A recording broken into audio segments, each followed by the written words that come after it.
कहानी शुरू करने से पहले मेरा आप सभी से निवेदन है कि अगर आपको मेरी कहानी पसंद आई हो तो वीडियो को लाइक, कमेंट और शेयर करें। अगर आप चैनल पर नए हो तो प्लीज़ चैनल को सब्सक्राइब करके नोटिफिकेशन बेल को ऑल पर हिट कर लें। आज की कहानी का शीर्षक है प्लास्टिक का कटोरा। एक वृद्ध पिता अपने बेटे बहू के यहाँ शहर में रहने गया।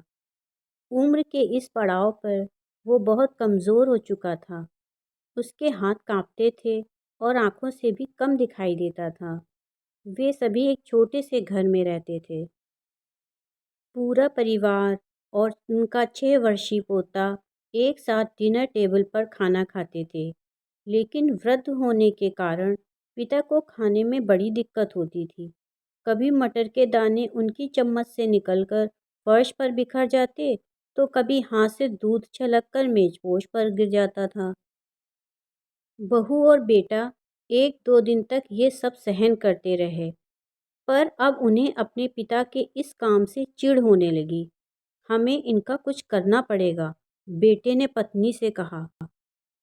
बहू ने भी हाँ में हाँ मिलाई और बोली, आखिर कब तक हम इनकी वजह से अपने खाने का मज़ा किरकिरा करते रहेंगे और हम इस तरह चीज़ों को नुकसान होते हुए भी तो नहीं देख सकते। अगले दिन जब खाना खाने का वक्त हुआ तो बेटे ने एक पुरानी मेज को कमरे के कोने में लगा दिया।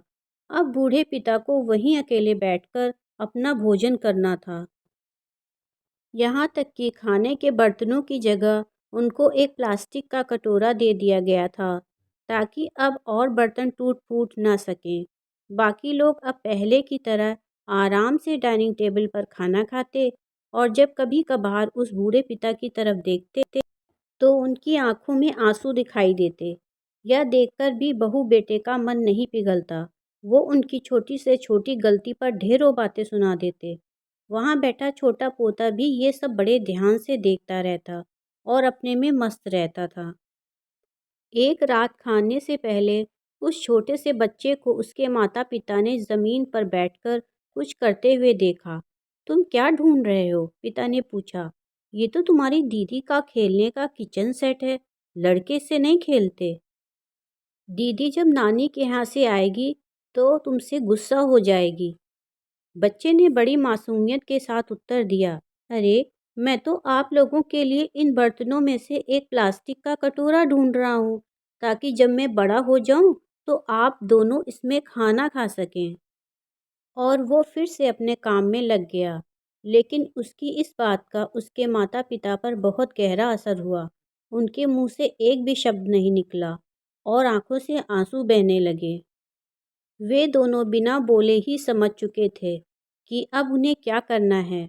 उस रात वो अपने बूढ़े पिता को वापस खाने की टेबल पर ले आए और फिर उनके साथ कभी भी बुरा बर्ताव नहीं किया।